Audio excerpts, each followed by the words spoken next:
Sweet potatoes are the healthiest vegetable on the planet. They're packed full of micronutrients, beta-carotene, and fiber. They're a guaranteed nutritional powerhouse, even when you make one of my family's favorite holiday treats from south of the border and cover them in a thick layer of marshmallow.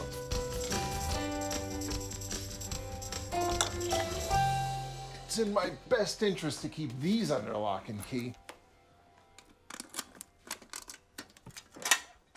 Here's everything you need to leave the healthy side of sweet potatoes far, far behind with a classic treat, sweet potato marshmallow bake.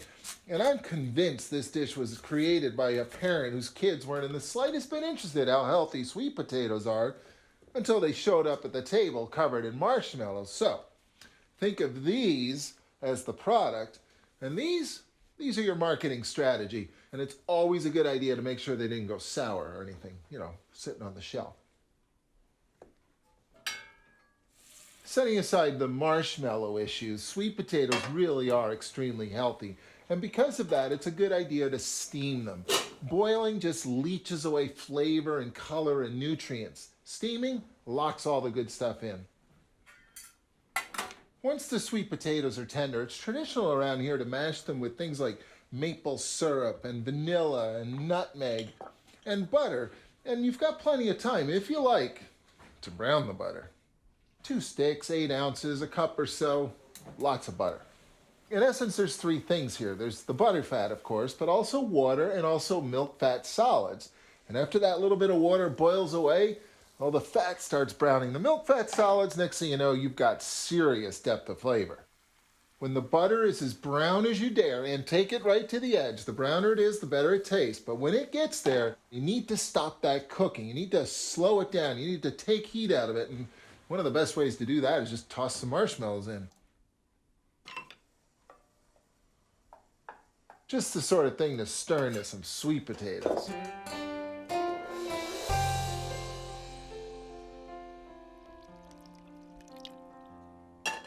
And just in case there's not enough sweet in the works, and maybe another half cup or so of maple syrup wouldn't hurt either.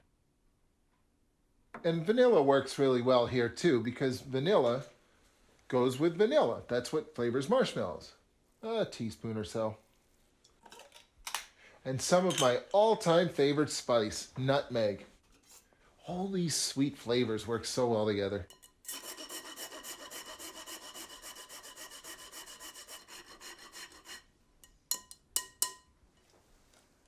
I always have mixed feelings at this point. Smashing these wildly healthy sweet potatoes with all this sugar and butter. You'll get through it though. You can eat this sweet potato exactly the way it is. It's very tasty. Or you can forge ahead and bake it all covered with marshmallows. And you can do that in one giant pan for everybody, or smaller little containers so everybody gets their own.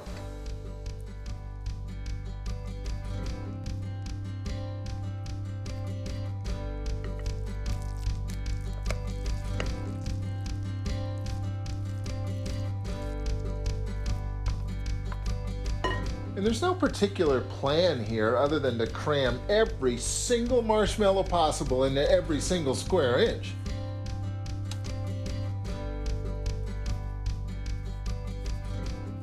Normally these are ready for the oven. They're good to go, but they're soft now and they're only going to get softer. So I like to add a little texture here. Any nut works, any seed works for that matter, but candied peanuts work especially well. Pumpkin seeds are really cool here too. Really, anything with a little bit of crunch works here. It's always nice to find a little bit of texture inside all this ooey gooey.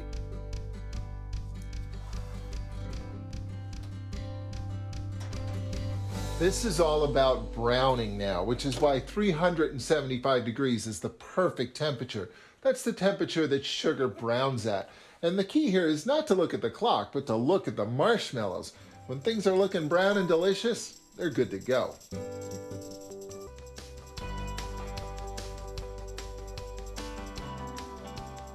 I've been eating this dish my entire life. Anytime my mom roasts a turkey, this side dish is not far behind.